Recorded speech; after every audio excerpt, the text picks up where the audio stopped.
Olá, boa tarde. Começa agora o programa Trabalhador em Foco. Hoje num formato um pouco diferenciado, a gente vai falar de um assunto que muitas das vezes você, eu, todo mundo fica tentando fingir que não acontece. Muito se fala na TV, muito se fala no jornal, mas pouco se fala de verdade, da essência dessa coisa. Então hoje a gente vai bater um bate-papo no sofá, de perninha cruzada, sentado e confortável, para levar para você, trabalhadora, a importância de você entender, afinal de contas, o que é violência contra a mulher. Entender e passar a agir. Não dá para ficar parada, porque a violência antigamente era o máximo, agora tem outro nome, tem uma outra coisa que é muito pior, que é o feminicídio, que a gente também vai falar na sequência desse bate-papo. Hoje a gente conversa com a Drica Madeira aqui da minha casa, para a gente fazer um aconchego desse assunto, para ele ser digerido de uma vez por todas nós mulheres. Fica comigo que a gente volta rapidinho.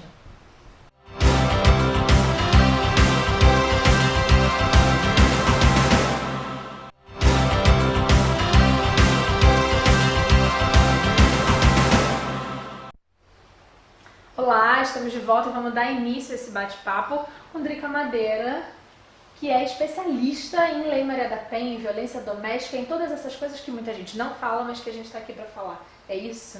É isso. Olá, Carla. Olá a todos vocês que nos assistem hoje. E é sempre um prazer estar aqui no Trabalhador em Foco, hoje especialmente falando para trabalhadoras, apesar de eu achar que a questão da violência contra a mulher é uma questão do conjunto da sociedade, trabalhadores e trabalhadoras, e todo mundo está subsiguindo a violência, em especial essa violência doméstica, essa violência que a gente tenta escamotear e dar algum outro sentido porque ela acontece dentro da nossa casa, em relações de afeto, em relações que não deveriam ser violentas ou que a gente não pretendia que fossem violentas quando a gente escolhe um par ou quando a gente vive numa situação com os nossos pais ou com os nossos filhos. São situações afetivas onde a gente não espera que a violência seja uma tônica, mas ela é. A violência contra a mulher, você começa dizendo que ela é nos lugares em que elas não deveriam acontecer. Na verdade, violência de qualquer forma deveria ter sido abolida, isso não deveria acontecer. Pessoas deveriam, de forma geral, se respeitar e a coisa ia ser muito interessante, mas não é assim que ocorre. Então a gente acredita que deveria existir pelo menos um espaço em que todos nós estivéssemos seguros, que são os nossos, mas não é isso que acontece. Pois é, Carla, na verdade o que a gente percebe e o que a gente percebe já há alguns anos, né, a edição da Lei Maria da Penha, ela vem trazer como forma de alento no sentido de trazer dados, de que a casa não é um lugar seguro. E aí a gente entra numa discussão muito delicada, porque a casa não ser um lugar seguro coloca sob júdice aquilo que a gente guarda de mais profundo, do que seria acolhimento, do que seria afeto, do que seria amor entre os nossos pares, né, que são os nossos familiares. Durante muito tempo essa situação ficou escamoteada porque a gente discutia a violência da casa para fora. Os homens, por conta de uma estrutura patriarcal e machista que a gente está inserido, todos nós, homens e mulheres, né? É bom que se diga, porque senão a gente fica de uma forma desgostosa tratando as coisas, só os homens são machistas, só os homens vivem sob a estrutura patriarcal. Não, não é verdade. Homens e mulheres vivem sob o mesmo ideário, a mesma estrutura. E é por isso que não é nossa culpa, inclusive, criar homens machistas, agressores, né? A culpa não está centrada na mulher. Então essa fala bem corriqueira de que foi educado por uma mulher e virou ela não é honesta. Um agressor, ela não é honesta, porque na verdade somos mulheres e ainda assim somos machistas, afinal de contas estamos inseridas nessa estrutura. É claro que para nós a situação é um pouco mais cara, porque como a estrutura é contra as mulheres sofrem mais com essa estrutura, mas elas também reproduzem aquilo que está na estrutura. Quando, por exemplo, a gente reproduz, você, eu e todas nós mulheres reproduzimos de forma orgânica esse pensamento machista vindo de mulheres. Quando a gente entende que as mulheres não devem sair vestidas de determinada forma, ou não devem passar um batom vermelho, ou precisam ter, é esperado uma expectativa, a gente tem uma expectativa de forma de adequação social, que quando você rompe a expectativa, você está inadequado. Você está inadequada gera no outro uma possibilidade de te estuprar, porque você está de uma saia curta, porque você está de batom vermelho. E a gente faz a reprodução no dia a dia quando a gente não atenta para o problema e coloca sobre as nossas pessoas essa condição. Minha filha, não sai assim. Por quê? Porque isso não é roupa de menina. Não é roupa de menina direita. Como se menina não direita ou desviante pudesse usar essa roupa. E aí sim essa menina pode sofrer algum tipo de violência, porque ela não está adequada ao espaço. Então é uma preocupação que a gente reproduz a todo tempo. E nessa reprodução a gente não rompe uma lógica sistêmica que existe uma forma de se comportar, uma forma de sentar, uma forma de falar, uma forma de maquiar que é permissiva à sociedade fazer mal. Se você está vestida dessa forma, você está pedindo para fazerem mal com você. E quem vai fazer esse mal?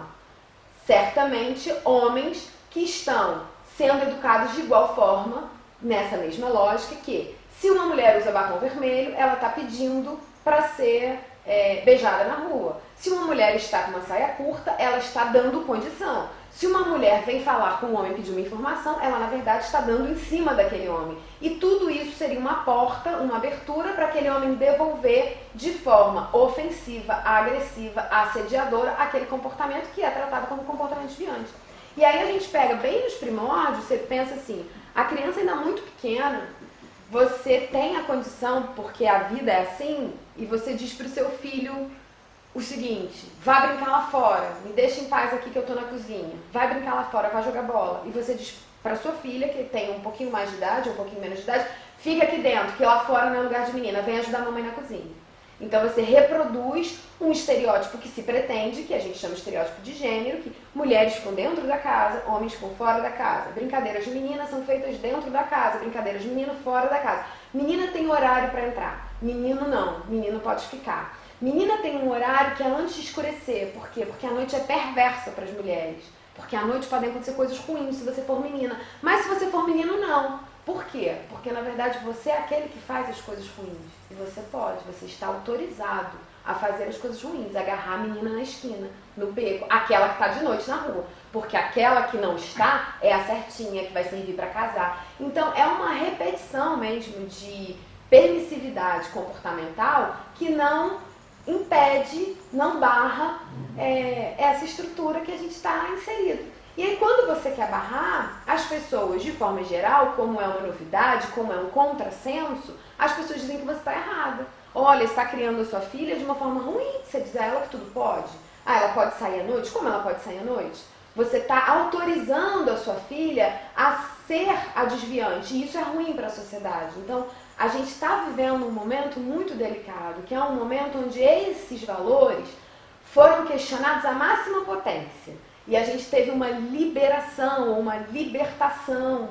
As mulheres vão ocupar espaço no mercado de trabalho, as mulheres vão ter outras tarefas que não mais só cuidar das suas casas, das roupas dos seus filhos, maridos, e pais, avós e tal. Não, vão sair desse espectro da cuidadora do lar e vão para a provedora do lar. E essa mudança é uma mudança muito radical, ela abala profundamente a estrutura do patriarcado, porque ela tira o poder de quem manda, porque tem uma máxima no capitalismo, né? Quem paga, manda. Sim. Quem paga, manda é uma mulher, essa mulher manda de outra forma, é diferente do que o homem manda. Então ela consegue ter uma visão de dizer assim, filho, vem cá, vem lavar a louça. Porque lavar a louça não sou eu cheguei cansada, eu estava no trabalho, você estava em casa, você estudou só de manhã, então agora a louça é sua, por favor, você lava a louça. Essa subversão, que a gente pode considerar, sim, né, sim. que é uma forma subversiva de se comportar para educar crianças, causou um certo mal-estar na estrutura social, ela abalou essa estrutura. E essa estrutura agora, de forma revanchista, quer colocar isso no lugar de antes. Mulheres voltem para casa, mulheres sejam mães, a maternidade é levada a um lugar muito positivo, muito romantizado. Ser mãe é muito legal, então você tem agora um novo conceito sendo cunhado, que em princípio parece libertador, que seria da maternagem. Mas quando você vai estudar profundamente, na verdade, tem um retrocesso, que é um retrocesso, eu preciso voltar ao que era minha avó, porque ela que cuidava bem dos filhos dela, veja só o que deu. né? Ela cuidava de filhos ela cuidava, ela tinha esse prazer em cuidar dos filhos, o que é tudo inventado por nós, não existe prazer nenhum, como não há prazer em ser só cuidadora. O ser humano se realiza na sua totalidade. Você também é cuidador quando você é pai, você também é cuidador quando você é mãe, você também pode ficar dentro de casa quando você é pai e quando você é mãe. Ou seja, essas posições que durante muito tempo foram estáticas de homens e mulheres foram subvertidas, e essa subversão causa um mal-estar. E esse mal-estar, ele é reagido de forma violenta. Antes não tinha violência então, Drica? Não é verdade. Tinha violência. Mas, inclusive, socialmente ela era permitida, consagrada no Código Penal. Se você, que está aí me ouvindo, lembrar da sua avó, se você tem a mesma idade que eu, por volta dos 40, se você lembrar da sua avó e perguntar a ela se ela ainda for viva, se não lembrar das coisas que ela falava, pergunte a ela se ela tinha CPF, se ela tinha conta no banco.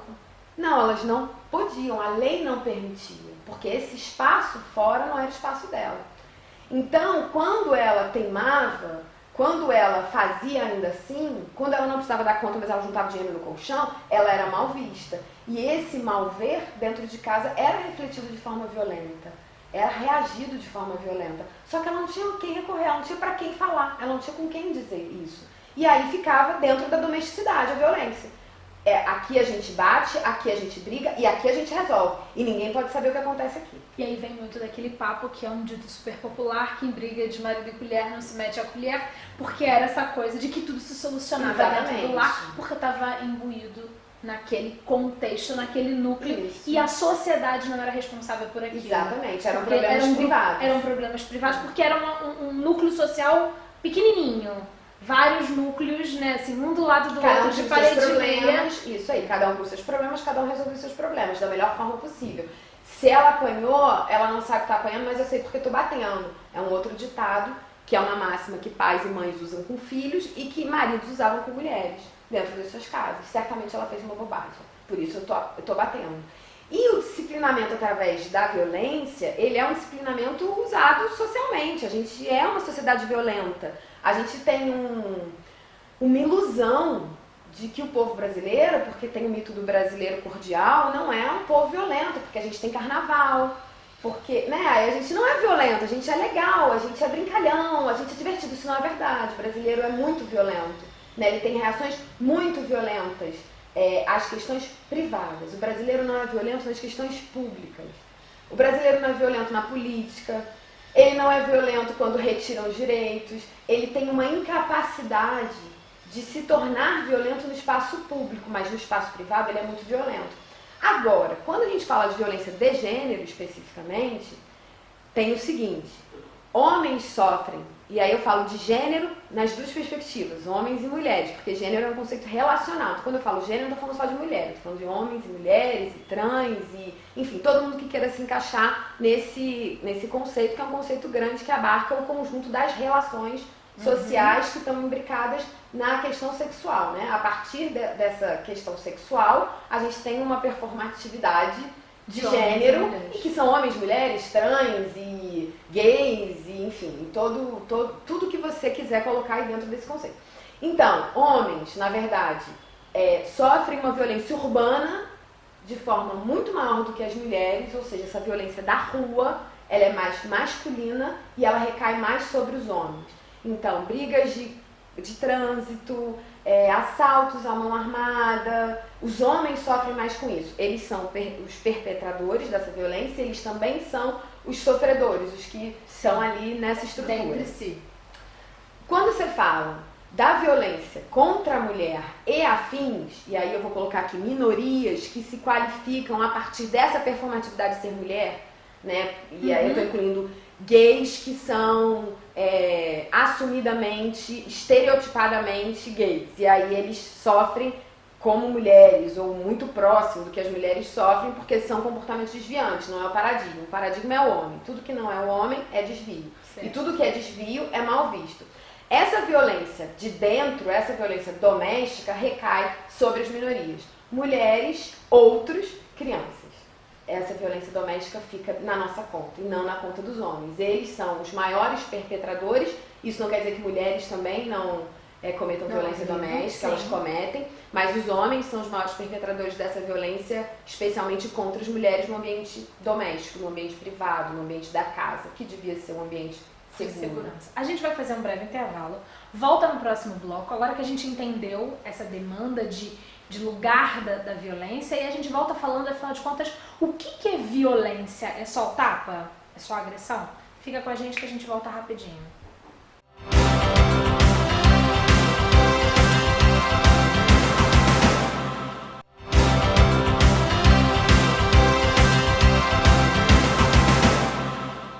Estamos de volta com o programa Trabalhador em Foco, hoje nesse momento intimista para a gente falar sobre a casa. E é por isso que a gente está gravando aqui em casa, para poder falar um pouquinho para as nossas mulheres e para os nossos homens a respeito desse tema tão complexo que é violência doméstica. Creio que a gente falou muito bem e deu para todo mundo entender, era só querer entender um cadinho, né? Do que é essa violência doméstica, o que é essa violência que tem relação direta com o gênero, né? E aí a gente queria que você falasse um pouquinho sobre como é que é essa violência na prática, o que dizem as estatísticas, como ela começa, até onde ela chega, como é que é esse desenho do Brasil? Então, Carla, a gente sabe, a partir da Lei Maria da Penha, a gente consegue ter dados, né? A gente trabalha um pouco mais com dados, esses dados são, a gente chama de subdados ou subnotificados, porque é claro que nem todas as mulheres que sofrem violência, mulheres, gays, travestis, lésbicas que sofrem violência vão recorrer à justiça. E a gente só tem dados com a lei a partir da justiça. Sim, dados e oficiais. Aí, são os dados com os quais a gente trabalha. E eles não têm uma modificação muito substancial desde que a lei começa a vigorar até agora. O que aponta algumas coisas. A primeira questão para a gente pensar é assim: a gente já disse que antes existia violência e ela ficava no âmbito privado. Aí, com o advento da lei, essa violência passa a ser entendida pela coletividade e discutida e inventada também, em alguma medida, né, pelas pessoas, porque aí você vai colocando outras coisas, você vai descobrindo outras formas de violência, outras potencialidades da violência. Com a Lei Maria da Penha, a gente chegou a dados que não baixam. Esse é o maior problema. Com mais de 10 anos de aplicação da lei, e é claro que a lei demora um tempo para ser plenamente aplicada, a gente não tem juizados de violência doméstica em todas as cidades desse país. Aqui a gente tem? Aqui a gente tem. Aqui em Itaipava, especificamente, é o juizado de violência doméstica. Aqui funciona? Aqui funciona muito bem, é uma estrutura muito cara para a justiça aqui. Ela foi uma das primeiras, porque no Rio de Janeiro o TJ transformou os juizados especiais criminais em juizados de violência doméstica. Okay. Nem todos os juízes assumiram a violência doméstica. O juiz daqui, especificamente, assumiu muito carinhosamente, muito afetivamente, entendendo que era muito importante. Então, não só a gente tem o juizado, como a gente tem o grupo de apoio a homens agressores, que a lei prevê, e não tem todas as estruturas, em Petrópolis tem. Só que a lei, eu falo dos dados já, mas a lei ela tem outras questões. Ela não é uma lei só para prender o agressor, o sujeito que faz a violência. A lei, na verdade, tem um aspecto psicológico, que é promover essa discussão. Olha, você sabe Sim. que não pode? Você sabe que isso é violência? Você sabe o que é violência? A lei traz isso. E, além disso, ela traz uma coisa muito legal, que é mais do que prender, porque a maior parte das mulheres que sofrem violência por parte dos maridos não querem ver os seus companheiros ou ex-companheiros presos. Elas querem que eles parem. Eles parem de bater, eles parem de brigar, eles parem, elas querem que eles parem. E aí, esse parar, entra esse aparato judicial, no caso, de reeducação, ressocialização, sem a punição, que é a privação da liberdade. Esse sujeito, se ele tem condição e se ele está entendendo que o problema dele é um problema que afeta toda a estrutura da sociedade, o juiz pode entender que aquela violência não foi tão grave, e não sendo tão grave, ele vai para o grupo de recuperação, ressocialização, como a gente queira chamar. Um grupo educativo, que vai ter um bate-papo com psicólogas e uma equipe multidisciplinar, advogados e tal, para ele entender o que é essa violência, como se desfazer dessa violência, dessa vontade de silenciar o outro, ou com agressões verbais, ou com agressões físicas, e como é que ele pode se reorganizar internamente para voltar àquela estrutura familiar ou para criar outras estruturas familiares, mas não mais sobre o signo da violência. Então isso é muito interessante. A lei traz isso, a Lei Maria da Penha traz isso. É um aspecto pouco falado, pouco debatido, mas é muito interessante, muito importante. Eu acho que essa é a pedra de toque, é aí que a gente pode mudar as coisas. Não acredito que prender, só prender, vá resolver. Eu acho que prender no sistema penitenciário que a gente tem hoje, na verdade você devolve para a sociedade um sujeito mais raivoso, né, e não menos raivoso. É claro que alguns vão voltar melhores do que entraram, mas boa parte, as estatísticas também comprovam, voltam muito piores do que entraram, porque ninguém gosta de sofrer na pele aquilo que fez o outro sofrer, né? Muito difícil aprender pela dor. O aprendizado pela dor é muito doído. Essa muito teoria demorado, de que aprendizado pela dor é bom. É estranho, né? É uma coisa estranha. Mas enfim, as estatísticas dizem o seguinte: a cada 5 minutos uma mulher é vítima de violência nesse país. Então, não sei quanto tempo tem de nosso programa, mas você faz as contas em casa e vê quantas mulheres sofreram algum tipo de violência. Agora, com Só enquanto a gente está conversando aqui, a gente tem um programa de 30 conversando. minutos, são 6 mulheres. Que sofreram algum tipo de violência, que já é uma violência detectável. Mas tem muitas outras nessa estrutura que sofreram violências não detectáveis, que são as violências psicológicas, as violências morais, as violências que estão em outro lugar, que é um lugar até que você fala, não vou ficar reclamando isso na justiça. Como é que eu vou dizer que eu sofro violência psicológica? É muito difícil categorizar essa violência. Como é que eu vou dizer que eu estou junto de uma pessoa que me violenta? Por que eu não separo? Então são questões que a gente ainda vai ter que digerir, a gente ainda vai demorar um tempo para digerir, né? Entender que o comportamento, a educação, a escola, a igreja precisa ajudar nessa perspectiva de construção de lares mais afetivos e menos violentos. Não é só a justiça que vai fazer isso. De outra parte, a gente pode dizer que a violência ela é insidiosa, ela vem vindo, né? Ninguém casa pensando em separar e ninguém casa com alguém achando que alguém é brutalmente violento. Você casa e você vê o que é possível ver. E conforme a vida vai andando, igual na relação de pai, mãe e filhos, né? Sim. Você tem um pai e uma mãe que são aquele pai e aquela mãe que você tem. E aí, às vezes, eles são violentos e você não gostaria que eles fossem violentos, mas eles são. E como é que a gente se comporta nessa estrutura? Criando aparatos legais que dizem, não, isso não pode, não, isso não pode mais bater em criança. Olha, não pode bater em idoso. Olha, não pode bater em mulher. Então você vai tentando dialogar com a sociedade, mas fica na cota do bater. Então como é que eu reclamo o resto? Por que eu não me separo? Porque essa estrutura que a gente falou antes, ela é muito muito prejudicial para as mulheres. Por quê? Ninguém quer ser fracassado. Não vou ficar reclamando que meu marido me trata mal, porque eu devia tomar conta da minha vida e me separar desse cara que me trata mal. Mas eu amo esse cara, porque a relação é de afeto. Como é que eu faço para ele me tratar bem? Eu acredito em novos paradigmas de construção de sociedade. Eu acho que a gente tem muito para caminhar para restabelecer vínculos e relações que não passem por esse lugar, mas hoje elas passam.